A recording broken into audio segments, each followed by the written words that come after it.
السلام علیکم ورحمۃ اللہ وبرکاتہ۔ امید ہے میری تمام سسٹرز ایمان اور صحت کی بہترین حالت میں ہوں گی انشاءاللہ تعالی۔ آج میں اخلاق سیریز میں آپ سب کے ساتھ ایک بہت ہی خوبصورت جذبہ شیئر کروں گی، اور وہ جذبہ ہے جذبہ محبت۔ جی، محبت کیا ہوتی ہے؟ محبت دراصل نا ہمارے دل کی غذا ہوتی ہے۔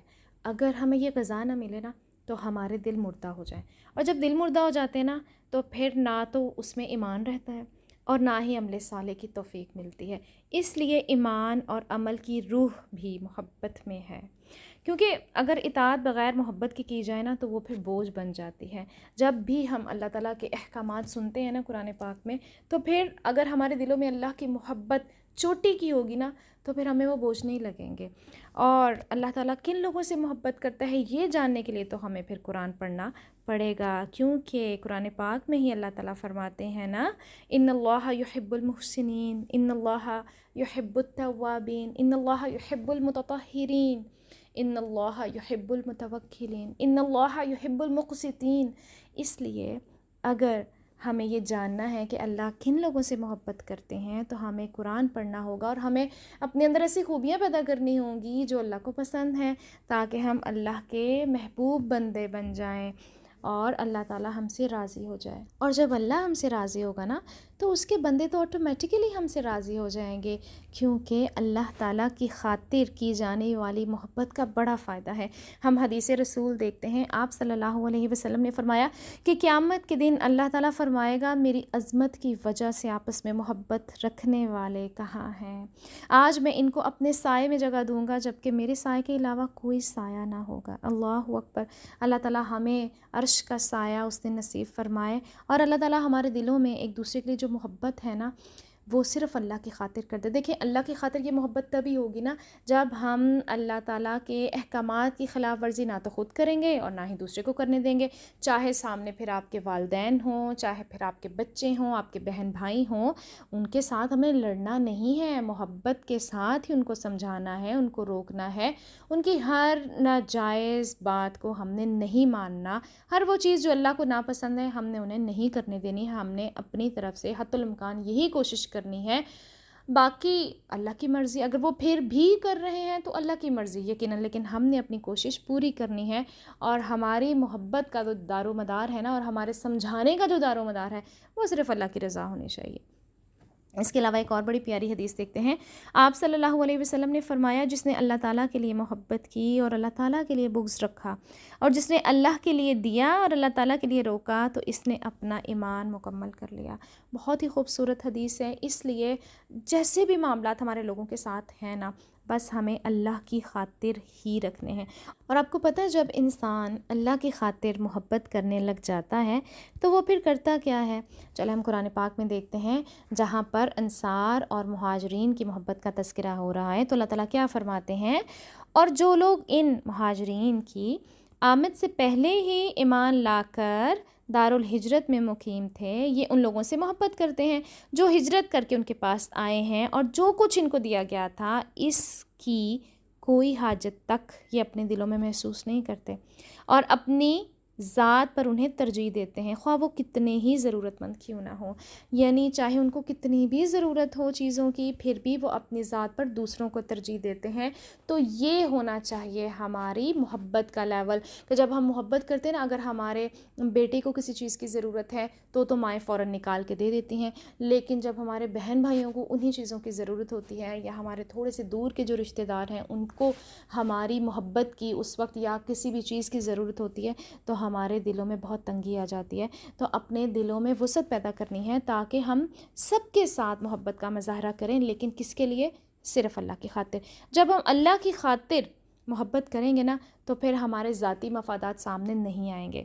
اور جب بھی ہم دنیا میں دوست بنائیں نا تو ہمیں بڑا سوچ سمجھ کر، بڑا دیکھ بھال کر دوست بنانے چاہیے۔ کیونکہ آپ صلی اللہ علیہ وسلم نے فرمایا کہ آدمی اپنے دوست کے دین پر ہوتا ہے، بس تم میں سے ہر ایک یہ ضرور دیکھے کہ وہ کس کے ساتھ دوستی کر رہا ہے۔ تو جب ہم باقی ساری چھوٹی چھوٹی چیزوں کے لیے اتنی جانچ پڑتال کرتے ہیں، اتنا لمبا سوچ بچار کرتے ہیں، تو پھر جب ہم کسی سے دوستی کرتے ہیں نا، تو بھی ہمیں یہ خیال رکھنا چاہیے کہ یہ اللہ کے احکامات کو ماننے والا ہے کہ نہیں۔ دیکھیں، اگر ہمارے اندر کمزوری بھی ہے نا، یعنی اگر ہمارا ایمان کمزور بھی ہے، تو ہمیں کسی ایسے انسان کے ساتھ دوستی کرنی چاہیے جس کے ایمان کا لیول ہمیں ظاہری طور پر تو ماشاءاللہ بہت اچھا اور بہت بلند نظر آ رہا ہے۔ دیکھیں، دلوں کے راز تو یقیناً اللہ تعالیٰ ہی جانتے ہیں، ہمیں نہیں پتہ اس کے ایمان کا لیول کیا ہے، لیکن کچھ ظاہری کام ان کے ایسے ہوتے ہیں جس سے ہمیں دیکھ کے پتہ چلتا ہے کہ ان کے ایمان کا لیول ماشاءاللہ بہت ہائی ہے۔ تو اس لیے ہمیں ایسے لوگوں کے ساتھ دوستی کرنی چاہیے تاکہ اگر کبھی ہمارا ایمان لو ہونے لگے نا، تو وہ ہمیں ایک ایسی پک دیں کہ ہمارا لیول بھی اوپر چلا جائے اور ہم گرتے گرتے دوبارہ سے کھڑے ہو جائیں۔ اس لیے اپنے دوستوں کو بہت بہت زیادہ سوچ بچار کر کے ہم نے چننا ہے تاکہ ہمارا ایمان مضبوط ہو، نہ کہ کم ہو جائے۔ کیونکہ ایک بات ہم سب کو یاد رکھنی چاہیے کہ ہر ہاتھ ملانے والا دوست نہیں ہوتا۔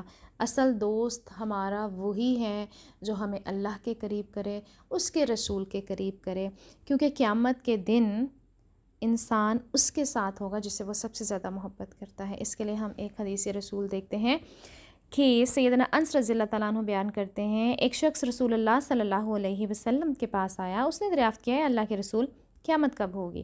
آپ صلی اللہ علیہ وسلم نے فرمایا کہ تو نے قیامت کے لیے کیا تیاری کی ہے؟ اس نے جواب دیا، میں اللہ اور اس کے رسول سے محبت کرتا ہوں۔ تو آپ صلی اللہ علیہ وسلم نے فرمایا، بے شک تو اس کے ساتھ ہوگا جس سے تو محبت کرتا ہے۔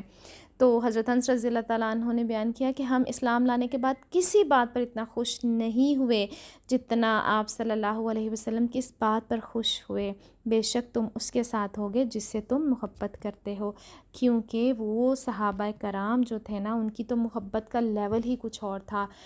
آپ صلی اللہ علیہ وسلم سے وہ اتنی زیادہ، اتنی شدت کی محبت کرتے تھے کہ آپ صلی اللہ علیہ وسلم کو جو کام کرتے دیکھتے اسی کو کرتے، جس کو نہ کرتے دیکھتے اس کو وہ چھوڑ دیتے، بنا سوال کیے کہ آپ صلی اللہ علیہ وسلم نے یہ کام کیوں چھوڑا، یہ آپ کیوں نہیں کر رہے۔ یہاں تک کہ صحابہ کرام کی جب ہسٹری پڑھے نا ہم، تو یہ پتہ چلتا ہے کہ جب آپ صلی اللہ علیہ وسلم حج کے لیے گئے تھے نا، تو جہاں جہاں راستے میں ان کی اونٹنی رکا کرتی تھی، جہاں جہاں پر یعنی انہوں نے اسٹے کیا، تو آپ صلی اللہ علیہ وسلم کی اس دنیا سے جانے کے بعد جب صحابہ کرام اس راستے سے گزرتے تو وہیں پر اسٹے کرتے۔ سبحان اللہ، یہ تھا ان کی محبت کا عالم۔ اور ہم لوگ بس میلاد کروانے میں اور اونچی اونچی نعتیں پڑھنے میں بس سمجھتے ہیں کہ ہمیں اللہ کے رسول سے بڑی محبت ہے۔ تو اگر اللہ کے رسول سے محبت ہے نا، تو ہمیں ان کی سنتوں کو فالو کرنا ہوگا، جو آپ صلی اللہ علیہ وسلم نے ہمیں طریقے بتائے ہیں زندگی گزارنے کے، صبح اٹھنے کے، شام کو سونے کے، سفر پر جانے کے، سفر سے واپس آنے کے، اور اس کے علاوہ بہت سارے۔ جب ہم سیرہ پڑھتے ہیں نا تو ہمیں پتہ چلتا ہے۔ اس لیے ہم نے سیرہ پڑھنی ہے تاکہ ہمارے دلوں میں آپ صلی اللہ علیہ وسلم کی محبت پیدا ہو اور ہمیں روز قیامت آپ صلی اللہ علیہ وسلم کا ساتھ ملے۔